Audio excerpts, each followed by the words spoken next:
माननीय सभापति जी, आपने मुझे आज सदन में अपने विषय को रखने का मौका दिया। कल मैं सदन में मौजूद था और मैं नेता प्रतिपक्ष को सुन रहा था। नेता प्रतिपक्ष ने कहा कि अगर हम इंडी अलायंस की सरकार बनाते तो हमारा भाषण किस प्रकार का होता, उस भाषण के विषय में आज मैं संबोधन करूंगा। यहां सभी गणमान्य लोग बैठे हुए हैं, हिंदी समझते हैं और हिंदी में एक मुहावरा है, अगर चाची की मूंछ होती तो वो चाचा कहलाती, अगर चाची की मूंछ होती तो वो चाचा कहलाती, अब चाची की मूंछ नहीं है तो वो चाचा नहीं हो सकती। तो ये इंडी अलायंस की सरकार बनेगी और फिर वो भाषण लिखेंगे और वो भाषण हमें सुनाएंगे, यह मौका कभी आने वाला नहीं है। और वैसे सभापति महोदय, ये कोई बोल रहा है चाची 420, वैसे ये शब्द प्रयोग करना शायद प्रतिबंधित होगा, मगर सबसे महत्वपूर्ण विषय है कि ये इंडी अलायंस क्या है। अभी दिल्ली के चुनाव चल रहे हैं, कल दिल्ली का चुनाव है। अब इंडी अलायंस को लेकर किस प्रकार की भ्रामक स्थिति बनी हुई है आप देखिए। नाम लेना मना है, इसलिए बिना नाम लिए ही मैं बता देता हूं। टी शर्ट और मफलर के बीच लड़ाई चल रही है। टी शर्ट भी इंडिया अलायंस में है और मफलर भी इंडिया अलायंस में है। और टी शर्ट ने भाषण दिया है, पटपड़गंज में मैं भाषण को पढ़ के सुना रहा हूं। टी शर्ट ने कहा है, टी शर्ट हाँ उसी पे है जी, दिल्ली भी भारत में आता है। टी शर्ट ने कहा है, उन्होंने एक नई तरीके की राजनीति की बात की थी, माने मफलर ने, उन्होंने एक नई तरीके की राजनीति की बात की थी। खंबे पर चढ़ गए थे स्वेटर पहनकर, छोटी सी गाड़ी में आया था। कौन सी गाड़ी थी? एल्टो थी। तो किसी ने पीछे से कहा नहीं वैगनार। अच्छा, वैगनार से आए थे और सीधे शीश महल में जाके पार्किंग हुई है उनकी, सीधे शीश महल में। सबसे बड़ा घोटाला, शराब घोटाला किया है, ऐसा नेता प्रतिपक्ष ने आम आदमी पार्टी के लिए भरे सभा में कहा है। और मफलर भी पीछे नहीं हटे, मफलर ने भी अटैक किया है। मफलर ने भी कहा है टी शर्ट को कि टी शर्ट और टी शर्ट के जीजाजी, ये दोनों नेशनल हेराल्ड केस में जेल के अंदर चक्की पीसने चाहिए। ये टी शर्ट और टी शर्ट के जीजाजी बाहर कैसे? मफलर ने कहा है।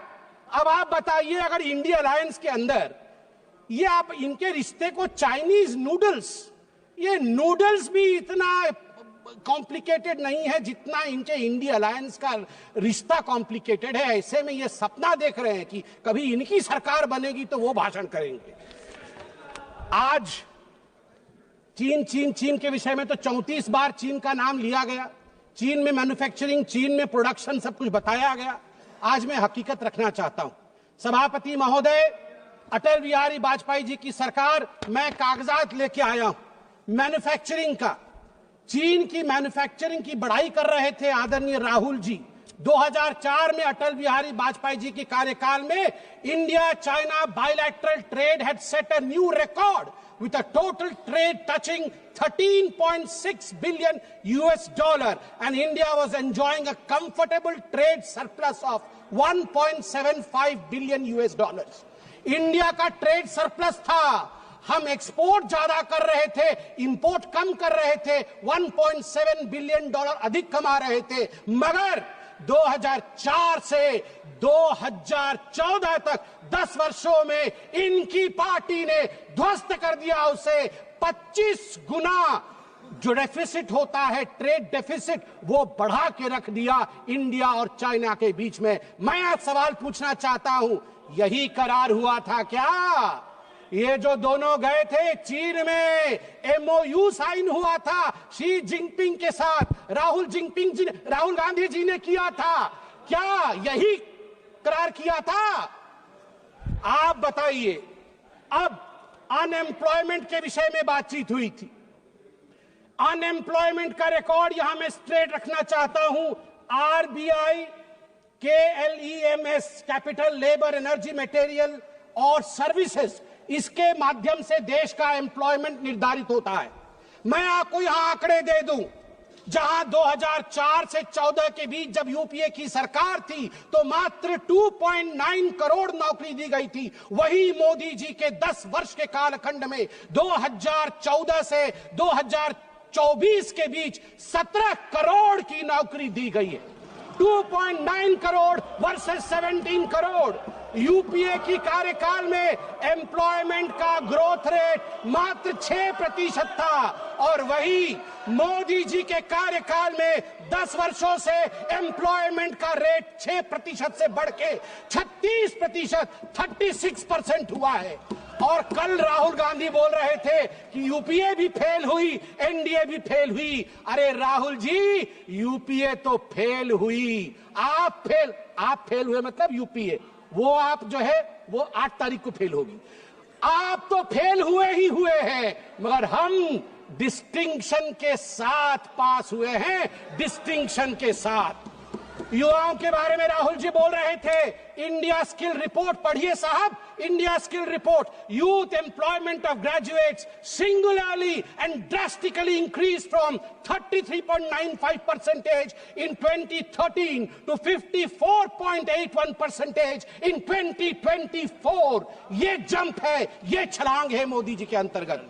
सभापति महोदय, अधिक समय नहीं लूंगा।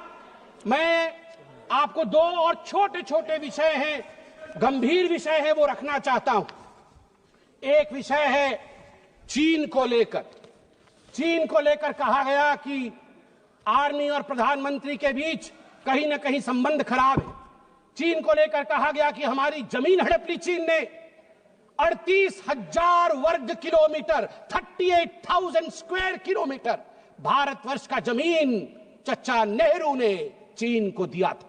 और मैं यहां पर ऑन रिकॉर्ड नेहरू जी के भाषण को रख रहा हूं। नेहरू जी ने भाषण देते हुए अक्षय चिन्ह पर जब अटैक हुआ था उनके ऊपर इसी पार्लियामेंट में, तो नेहरू जी ने क्या कहा था, ध्यान से सुनिए नेहरू जी ने क्या कहा था। Not a blade of grass grows there, not a blade of grass grows there, 17,000 feet high, uninhabitable, and we didn't even know where it is। तो हमने दे दिया।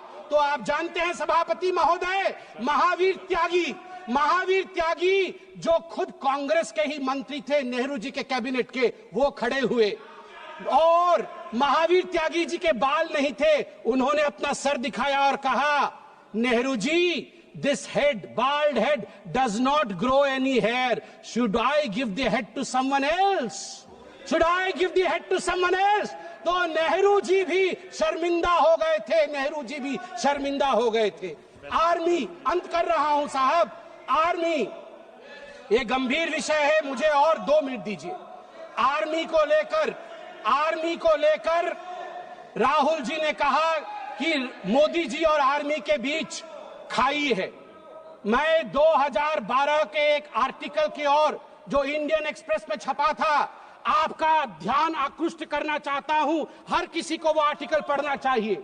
The January night Raisina hill was पुक्ड, 2 key army units moved towards Delhi without notifying government। और इस article में कहा गया है, मनमोहन सिंह जी को और गांधी परिवार को लगा था कि आर्मी तख्ता पलट कर रही है।